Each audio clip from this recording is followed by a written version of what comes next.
हमारा बॉडी हमारे लिए एक मंदिर माना जाता है। ऐसा बोला जाता है कि हमारा शरीर हमारी मंदिर है जिसको हमें हमेशा पूजना चाहिए। तो ये बोला क्यों गया है? इसका महत्व क्यों है? क्योंकि हमारी बॉडी जब मंदिर बोला गया है इसका मतलब भगवान वास करते हैं। और मेरे कल्चर में जब भी कोई इंसान किसी इंसान के पैर से टकरा जाता है तो हम लोग विष्णु बोलते हैं। इसका मतलब हम मानते हैं या हम जानते भी हैं कि हमारे शरीर में लॉर्ड विष्णु बैठते हैं, या मैं बोलूं कि हमारा जो शरीर बना गया है वो लॉर्ड विष्णु का बना हुआ है। तो मैं यहाँ पर बताऊं कि हमारे शरीर में 3 देवो तो बैठते ही हैं जिनको हम त्रिमूर्ति कहते हैं, ब्रह्मा विष्णु महेश्वर। तो ब्रह्मा बैठते हैं हमारे सैक्रल चक्रा में। सैक्रल चक्रा क्या होता है? वो एक क्रिएटिव साइड होता है। जैसे ब्रह्मा ब्रह्मांड को बनाते हैं क्योंकि वो एक आर्टिस्टिक होते हैं ना। ब्रह्मा को हमारे वैदिक में एक आर्टिस्ट माना गया है कि वो बहुत अच्छा निर्माण करते हैं। ठीक है।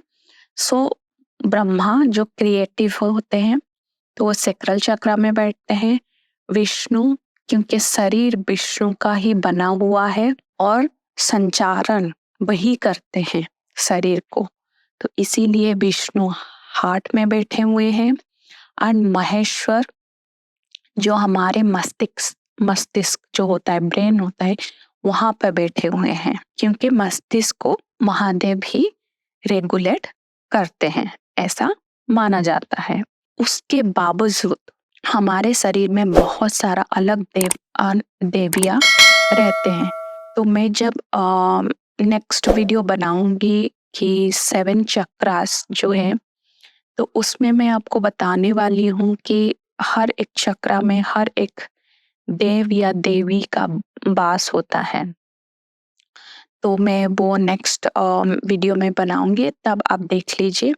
बट अगर आप मुझे नहीं जानते हैं तो मैं बता दूं कि मैं डॉक्टर पुन्या हूँ और वेलकम टू आवर नेस्ट।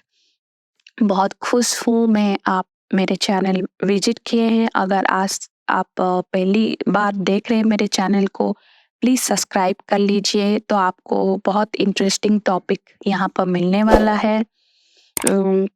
बस इतना ही नहीं, आपको हेल्थ रिलेटेड बहुत सारा ऐसा कौन सा खाना खाना चाहिए, किस टाइप से आप अपनी बॉडी को एक मेंटेन कर सकें, वो भी बहुत सारा वीडियोस आप देख सकते हैं। सो चलिए स्टार्ट करते हैं।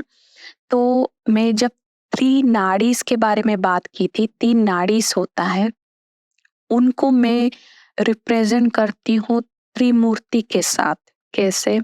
जैसे हमारा सुषुम्ना नाड़ी जो महादेव होते हैं।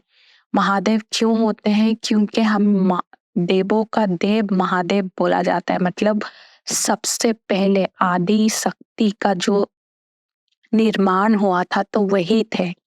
तो जो सुषुम्ना नाड़ी होता है वो भी एक लाइट वेटेड होता है और वो बहुत मतलब हमारे बॉडी में तो रहता ही रहता है, बट बॉडी से ऊपर आगे की तरफ भी जाता है। मतलब 12 इंच 12 फीट आगे की तरफ, ऊपर की तरफ उसका प्रभाव रहता है इंसान के ऊपर। तो ईदा और पिंगला ये दोनों मैं ब्रह्मांड विष्णु को दूंगी क्योंकि ये दोनों जो ईदा और पिंगला ये दोनों हमारे बॉडी को बैलेंस फॉर्म में लेके आते हैं। जो भी इम्बैलेंस होता है उसको बैलेंस करने की कोशिश में रहते हैं। तो ये दोनों जब बैलेंस करते हैं तभी जाके हमारा सुषुम्ना नाड़ी से इनका मिश्रण होता है। मैं इसको मिश्रण बोलूंगी और मर्ज भी बोल सकते हैं आप। मर्ज होते हैं और ये दोनों एनर्जी जब मर्ज होते हैं तब सुषुम्ना नाड़ी को एक ब्रॉड पर्सपेक्टिव में एक्टिवेट करते हैं। तो सेम वे में जैसे हमें पता है कि महादेव पहले आए थे, फिर उसके बाद उन्होंने ब्रह्मांड विष्णु को बनाया था, तो सेम वे में हमारी बॉडी में भी सेम स्ट्रक्चर बना हुआ है।